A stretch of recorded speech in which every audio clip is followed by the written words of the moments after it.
Yo, what is up guys? It's the Goblin and welcome back to another Fortnite tips and tricks video. In today's video, I'm going to be showing you guys and analyzing my gameplay here on how to get consistent wins and how to always win in solo mode in Fortnite. You're going to at least get a chance in a top situation, and from there it's, down to you if you clutch it up. But this is how you can get so many easy wins in Fortnite, because a lot of people love my analyzing videos, but a lot of people have been saying, you usually land at tilted towers and go for high kill wins. I want some more tips on how to get consistent wins or how to get easier lower kill wins, and that's what today's video is going to be. I'm going to be talking about different spots you can land on the outskirts of the map and how to win from those spots and get yourself a decent amount of kills, but also main focus as securing the win and get consistent and win way more in solo. That's what we're going to be talking about today. If you guys could smack a like on this video, I'd really appreciate that. Let's go for 405 likes. That would be amazing if we could hit that. Thank you guys so much for the support. It's just absolutely amazing. I really do appreciate everyone. Over 160,000 subscribers. We're already on that road for 200k. It's just a dream. So thank you guys all for that. Subscribe to the channel if you guys are new.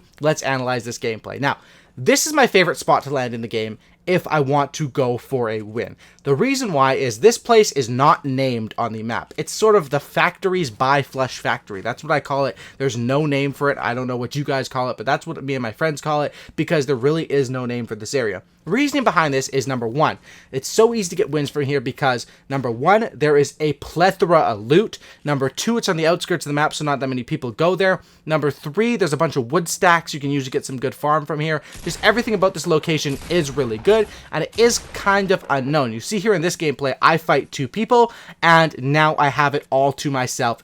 Every time you land at this location, if you make it out and you loot each and every single one of these buildings, it's similar to the factories. Like, this building is identical to the factories that were by Salty Springs that got taken out.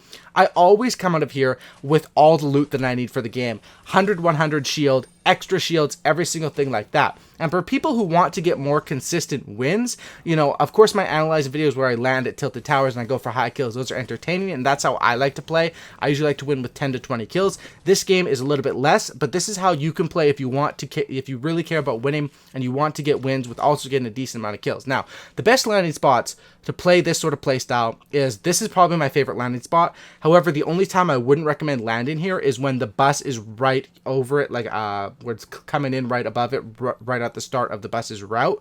Then it's not the best spot. This area, Junction, Haunted Hills, Risky Reels, those four spots are so good because not too many people go there, because they're on the outskirts of the map. You have good rotations out of them where you can run in. Like, the rotation out of this area is so easy up through Fatal Fields and then right into Salty Springs, and you're right where the zone is going to be centralized most games, just based on percentages. Those areas all have a bunch of chests. You'll see how many chests I open in this area. I literally get like 10 chests every single time I go here or somewhere around there, and the loot is just absolutely amazing. If you can learn the chest spots, and that's one thing I talk about as far as tips videos, is landing in similar locations can always pay off, because you don't, like Lucky Landing, I'm going to be honest, I don't know all the chest spots in Lucky Landing. I know them all for Junction, for Haunted Hills, for this area, for Risky Reels, and that's why I stick to the places that I know. I should probably learn that the spots in Lucky Landing, but go to places where and then you can see here I get those first two kills and I rotate in. By the time I get in here, I'm fully looted up. There's like 20 something people left, and I'm in a pretty good situation at this point. This is how you can play where don't really worry if you don't get that many kills in the early game, because the facts are late game is when you can get a lot of kills, especially when you have like not more loot than other people, but definitely more health and shield, which is probably the most important thing as far as loot. You'll see here I run in, I take this guy out. Builder Pro, man, definitely so amazing, and definitely I just love Builder Pro. It's really up my game.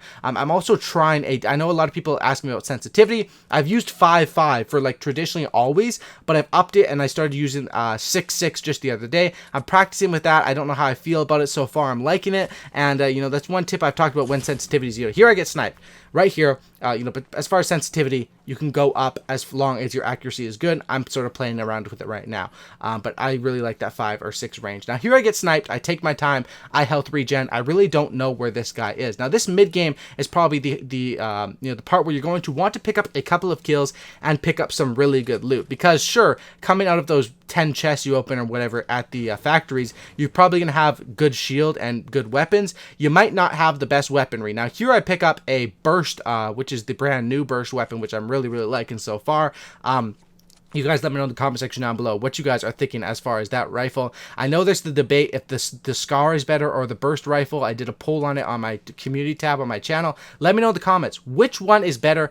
I'm still leaning towards the Scar, but I really like using the burst right now because, of course, it's new and it's a lot of fun. So right here, mid-game, you can see there's already only 17 people left. I do have 3 kills, which is not that many, but that's because I'm playing for the win. I'm playing this style. Here I see a guy, and, you know, even though I'm playing for the win, I'm not going to back away from fights. You need to take fights in this game because that's how you get loot. Here I start getting shot in the back, and right here is where things start, and my building is what saves me here. First thing I do here is I realize I'm in the middle of 2 people, so if I duck down, maybe they forget about me, maybe I can heal up or something like that. I popped the 2 minis. Minis are amazing because they can, they're so fast to use. Here this guy gets another shot in on me, and I try to build up because that's what you're going to want to do. Get the vertical advantage on people. I pop down, I reuse my mini, but then I see, oh my gosh, they're building above me. I'm pretty much screwed, and I dip out of this fight. That was the right spot. And this is what I talk about repositioning. A lot of people are scared to reposition or scared to not really run away, because I'm not running away. I'm just backing off, and then running away would be if I just got out of dodge. I'm backing off, rebuilding myself a base, and taking this guy on. I don't want to fight when he has the height advantage on me. Easy reposition, and now I have the height advantage. It's literally just that simple. My building is, you know, pretty easy. Honestly, building with Builder Pro isn't that hard. Here I realize, okay, you know what? I'm only 80 health total. I have 3 med kits. The zone is coming in a little bit. I have the advantage here because sure, we all have to rotate to that area. I have 2 more med kits, so I definitely have a huge advantage here, and I'm going to play to that advantage. I'm going to run down here a little bit and sort of run around the back or flank around this area. I also realized that I do have a jump pad. I hear a boogie bomb on me, immediately start to build. Whenever you hear something fishy, you hear someone running with footsteps beside you, boogie bomb, whatever it is, immediately build, and that's what I do. I immediately build up into the base. I see them building up in front of me, and this is like a huge build fights have been happening here all game. I decide, you know what, let me take this jump pad, get closer to the zone, and now I have the angle on him because he has to run through me. And then I realize this guy, okay, he's just trying to loot, and it's a free kill for me. Double pump. I might have been able to hit that guy with the AR from there. That might have been a smarter move, but I was like, oh well. 50 pot, of course, use this. Fairly simple stuff, and I still realize, okay, the zone is going to be coming in very soon, but I'm not too concerned with the zone, honestly, because of the fact that I have 2 medkits still. So literally it's not going to affect me. The only time you should be scared of the zone if you have medkits is in the real late game when it starts to hit for 5 or 10. Once again, I double pump on this guy, and double pump is still good. It's just slower. I heal up, and then I rotate over to the zone. Right here is top 10. I made a video on top 10 situations, how you want to play them. I see this guy coming up. I get a glimpse of him, and I realize, okay, he's got to be coming out of the zone. I have the advantage here. I can build up on him and get myself set up. The person who's set up for the fight in the safe zone is always going to have the advantage. I get up here, I get set up, but I actually don't locate this guy at first. So I'm like, he's got to be somewhere around here. I mean, he was right there at the edge of the zone. He's got to be coming in. I build up, and I'm simply waiting. And I'm checking the kill feed while I'm doing this, because the only reason that guy's going to, you know, get out of here is basically if he gets lost in the storm. That's why I'm checking the kill feed. I have the vertical advantage on this guy. I'm sort of just building out, checking my surroundings, and trying to locate this guy. Eventually, I just completely lose him, so I say, you know what, I'm just going to go here. I'm just going to shoot down the base. But then the base ends up coming down. I rebuild right there, catch him, and easy. Good tactic. Like shooting down bases from the bottom, you have to know what your base is built on. I realized I built that with only 2 ramps, so that was a smart play right there. If I had reinforced a whole thing, that would not have been the smart play. Right here is where the real late game starts. It's fairly simple. If you're playing safe, you want to build a base, rotate early, sit up in that base, and wait till you spot enemies. At this point, there's only 2 enemies left, so all I have to do is locate where each of them are. I locate one guy up here. He seems to be a pretty quick builder. He's reinforcing his builds, everything like that, so I'm picking him with the sniper, and I decide, okay, this guy jump pads. This is the time to get free shots in. Every time someone's jump pad, even if I only hit him for 20 there, that's basically free hits. He's defenseless as he's jumping around. As long as I don't get third partied, I'm good there. And then I see this guy, you know, he's definitely over there. I think he's still in the zone, and I'm just checking from a safe spot. I'm ducked down in my base. No one can hit me here unless there's a magical, you know, guy built up 500 stories above me. I'm just looking around. I decide to go a little bit higher so that I can look over towards his way, and I'm able to spot him, I think, yeah, behind the tree. Missed the snipe, and then I tried to spray with the AR, but I realized duck back down, which is good because he ends up trying to snipe me. He misses, and he magically disappears.